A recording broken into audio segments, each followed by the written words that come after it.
Hello, everyone. Welcome to episode number 7 of the Destination Hoop podcast. I am your host, Adam On. Of course, I would really appreciate if you could like and subscribe if you are seeing this on YouTube, or please rate and review my podcast at Apple Podcasts, Spotify, or wherever you get your podcasts.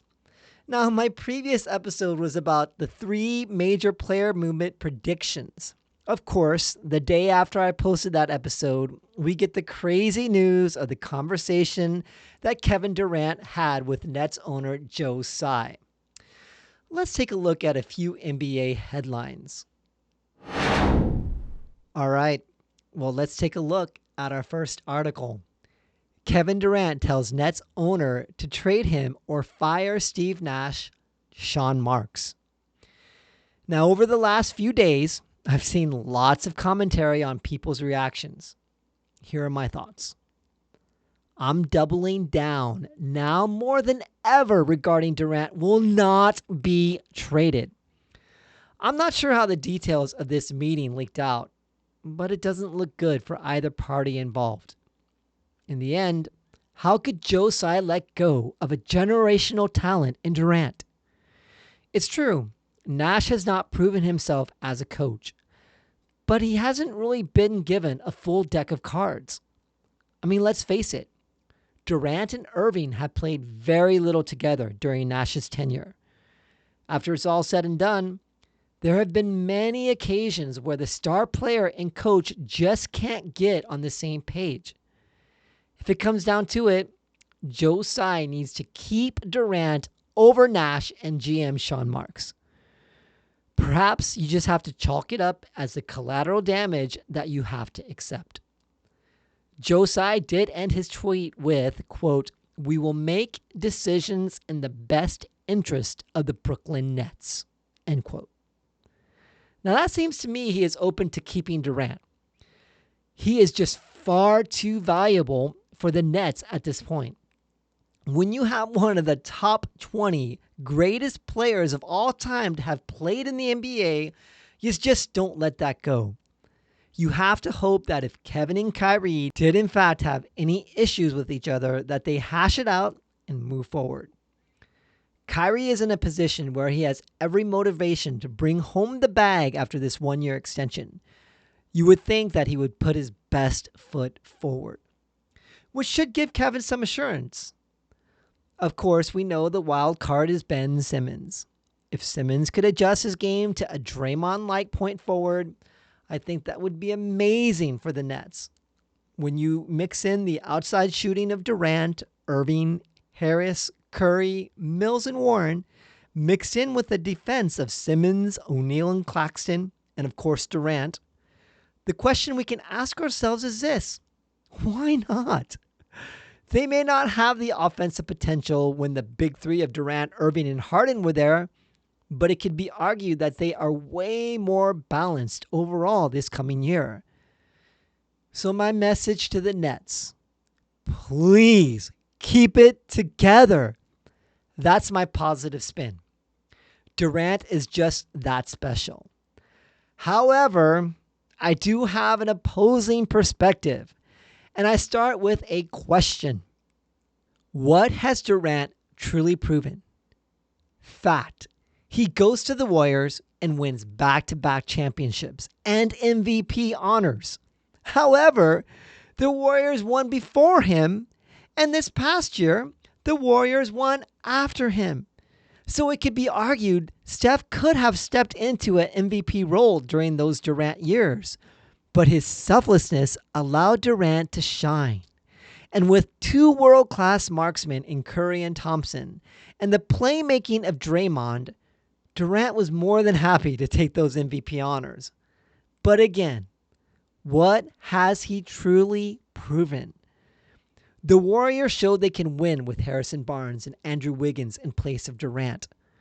What has Durant accomplished outside of the Warriors championships? Just this year, he got outplayed in the first round by rising NBA star Jason Tatum, who just turned 24 a couple of months earlier before this year's playoffs. And Tatum isn't even in his prime. Look, I'm just attempting to build another perspective here. We have to at least address Durant's accomplishments outside of the Warriors' years. Sure, he made it to the finals in 2012, but he still has no rings outside of the Warriors. Now, in Durant's defense, to make it to the 2012 NBA Finals with Westbrook as a teammate, that's actually pretty impressive. In an age of player empowerment, has Durant pushed the boundary too much? The Nets didn't force him to sign a 4-year contract last year. It looks like they did more than enough to placate Durant's past requests. Perhaps they have to cut their losses, trade Durant and Irving, and move on. So there you have it with Durant. A positive spin and a negative spin. In the end, it would be great to see Durant win a championship on his own. All of NBA is waiting with a bated breath to beg the Nets and Durant to figure this out sooner than later. I'm personally hoping the Nets' Joe Tsai keeps Durant after it's all said and done. Well, let's look at the second article. This is also from The Athletic, and this is entitled, "The NBA to Permanently Retire Bill Russell's number 6 league-wide." Of course. Absolutely love how proactive the NBA was to get this done so quickly. And it's a wonderful way to honor Bill Russell. Now, it is notable that the current players with the number 6 jersey are grandfathered in, so they do not have to give up their number 6 jersey at this point. It'll be interesting to see if the players give up their number 6 jersey and just adopt a new number. But regardless, love how the NBA was so quick to get this done. All right, now let's take a look at our last article. This is from ESPN. The Boston Celtics open with the top projected win total for the 2022-2023 NBA season, followed by the Suns, Warriors, and Bucks. Now, they went in this article and used Caesar Sportsbook as their reference, and they have the 22-23 NBA win totals for each team. I wanted to discuss a little bit about the over-under on these teams. The Celtics, of course, are at 54.5. Over on the Celtics, for sure. As long as their new additions, Brogdon and Gallinari, can be healthy, and the continued maturation of Brown and Tatum, yeah, for sure. They will definitely be over on the 54.5 win total. So yeah, Celtics, that's a great number 1 choice for the top team. The Suns, 53.5. I see them being under. I don't see that being a very stable situation for of course, the owner and Sarver, and Ayton possibly still being a little miffed about the whole contract situation with Phoenix finally matching and not giving him an extension on their own volition. I just see them not getting that win total of 53.5. And then with Chris Paul being a year older, I would go under on that win total. The Bucks at 52.5. Go over on that. Giannis Antetokounmpo is hungry to win again, to get back into peak form. You've got Chris Middleton being healthy this year. Giannis is a beast, the Greek freak. So I see that win total definitely going up. The Warriors at 52.5. Totally go over on that. You've got a healthy Klay Thompson this year. You've got the continued maturation of their young guys. You've got James Wiseman coming in to help anchor the center position with Looney. I don't know why the Warriors aren't projected to have 57, 58 wins, if not even more than that. The Clippers at 51.5. Definitely go over. Of course, that's assuming George and Kawhi stay healthy, but with the addition of John Wall and the amazing coaching of Ty Lue, Reggie Jackson, the Clippers will probably end up finishing around 53, 54 wins for the season, if not more than that. So definitely over on that one. The 76ers at 50.5. I would say that's about right. I always get scared with Embiid. Yeah, he's been healthy recently, but the way that he plays, he kind of plays recklessly. That worries me a little bit. And yes, Harden should be contributing better than he did last year and the maturation of Tyrese Maxey, but with injuries involved with the 76ers, I see that being about right. And we've got the Grizzlies at 50.5 under on the Grizzlies. John Morant is amazing. He's a one-man show, but I think he'll even try to do more with Jaren Jackson's injury. He won't be coming back until the spring. They lost slow-mo to the Timberwolves. I don't see the Grizzlies getting over 50 wins for the season. I see the Grizzlies maybe getting 45. And I'm really worried about John Morant just overdoing it. And he's such a spectacular player, such an explosive player. I think he might try to put too much on his shoulders and get injured. So I don't see them at that meeting that win total of 50.5. The Heat at 50.5. That's always tough to bet against the Heat with their culture and Eric Spoelstra being one of the top coaches in the NBA. It's hard to bet against them. They lost PJ Tucker. Kyle Lowry is a question mark at the point guard position. They're a year older for everyone. I don't know. I would say they're going to go a little under. Maybe the Heat at around 47, 48 wins. So I go under on that. The Nuggets at 49.5. How is this not higher? You've got the reigning MVP. You've got Jamal Murray coming back healthy. Yes, you have a semi-worry about Michael Porter Jr. He's coming back healthy, but will he stay healthy? He has some issues with his injuries from the past, but goodness, if they can stay healthy, yeah, they should exceed that win total. Then we move on to the Mavericks at 48.5. I would say that's sadly about right. As much as Luka Doncic will be an MVP challenger this season, with the loss of Brunson, that'll be tough. Spencer Dinwiddie has injury issues, and then Christian Wood will offset it, though. I think a Doncic and Christian Wood duo is going to be interesting to watch. Pick and roll with Wood and Doncic should go really well and be very successful. So I see that being about right, 48.5. The Timberwolves at 48.5. I would put that over on that. I think the Timberwolves will get about 53, 54 wins. Rudy Gobert is your regular season player. He's going to bring more wins to your team with the maturation of Ant-Man, with Cat shooting from the perimeter. They're definitely going to go over on this win total. The Hawks at 46.5. I think a lot of things have to go right for the Hawks to be there.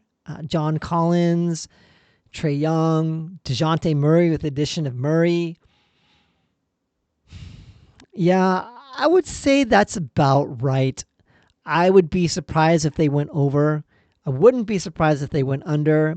But if Murray can bring a little bit of addition to the backcourt, sure, I could see Atlanta getting that win total. The Nets at 45.5. I'm going to assume, I know I talked about Joe Tsai keeping Durant, but I think that even if they keep him at the start of the season, I could see and would not be surprised if Durant and Irving were both traded by the trade deadline. So I see the Nets not reaching this total at 45.5. I think the Nets will go under on that. The Raptors at 45.5 as well.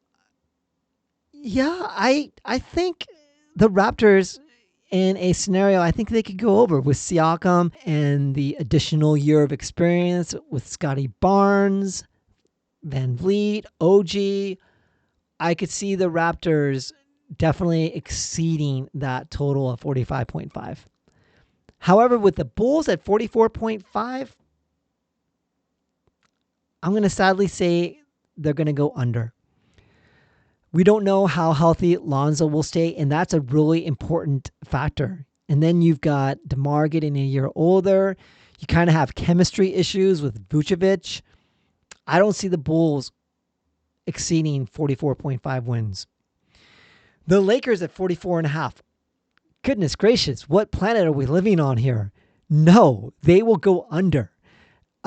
Even if the Lakers are able to somehow get rid of Westbrook, let's say the perfect scenario of bringing in Irving.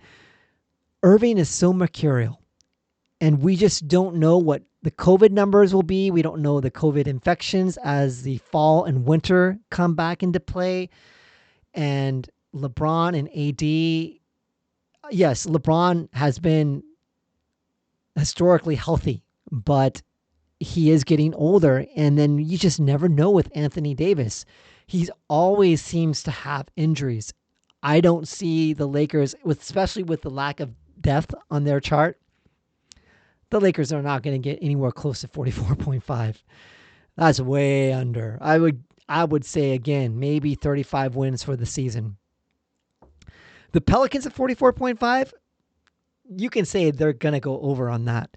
Was Zion Williamson signing a new contract? He's going to be beasting and feasting, hopefully. The addition of CJ McCollum bringing that veteran leadership. Brandon Ingram is a beast. That guy really, really impressed this previous year. You've got Herb Jones. The Pelicans are definitely going to exceed over the 44.5. The Cleveland Cavaliers at 42.5, they're going over. Definitely going to go over that. You've got Evan Mobley, who will just mature another year of experience. Jarrett Allen being healthy. Colin Sexton will come back and probably contribute in some way. Darius Garland is a beast. They are going to definitely exceed over 42.5. The Knicks, that's a tough one. We don't know what's going to happen with the Donovan Mitchell trade. Jalen Brunson will bring some stability to the Knicks. The wild card of Julius Randle, will he return to form, or was that All-Star 2 years ago, was that an aberration? The Knicks are you just don't know what's going to happen to them.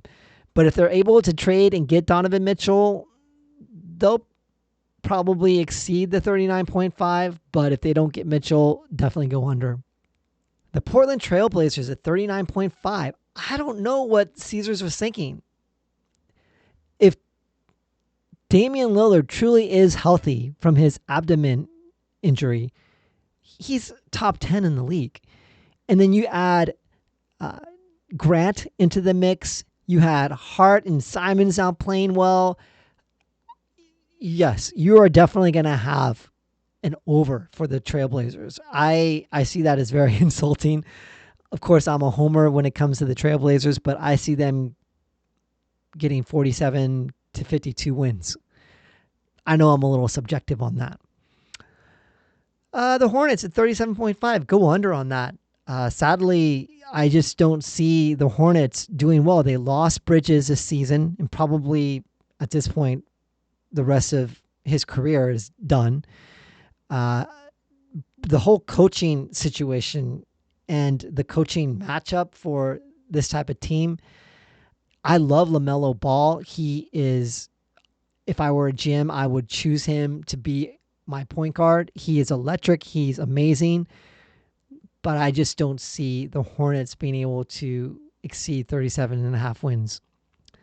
I just don't see it. The Wizards at 35.5. Yeah, I think that they should exceed that if Beal is healthy, Kyle Kuzma, Ruri. I see them doing well. I see them doing better than the 35.5. I think there's other Eastern Conference teams like the Knicks that won't do as well, like the Bulls. I see the Wizards having a bounce back year. The Jazz at 32.5. I'm not sure where this is coming from. I mean, I think Donovan will likely be traded by the deadline, if not sooner. And with the Jazz, they're trying to restructure and restart from the ground up. And especially with the Wembanyama sweepstakes, I see the Jazz definitely going under on that. I don't I don't really understand why they're so high on 32.5. The Kings at 32.5, that's too low. The Kings are going to go over. You've got Sabonis, you got De'Aaron Fox, you got the additions of Monk and Horta. You've got the rookie Keegan Murray, Davion Mitchell. I mean, you're the Kings, and then the Kings want to win. So I see them definitely going over on the 32.5. The Pistons at 27.5. I think this might be over. I think I could see them going over with Cade Cunningham maturing. You've got Jaden Ivey, Jalen Duren. I see them going over. I think that they're going to have a breakout year. I think they'll probably win at least over 30 games. So I see the Pistons going over that number of 27.5. The Magic at 26.5. That's a tough one, but I think that they could go over. If Paolo Banchero can play well as a rookie, he might get the Rookie of the Year. You've got Markelle Fultz, if he can be healthy. You've got the two centers. You've got Wagner.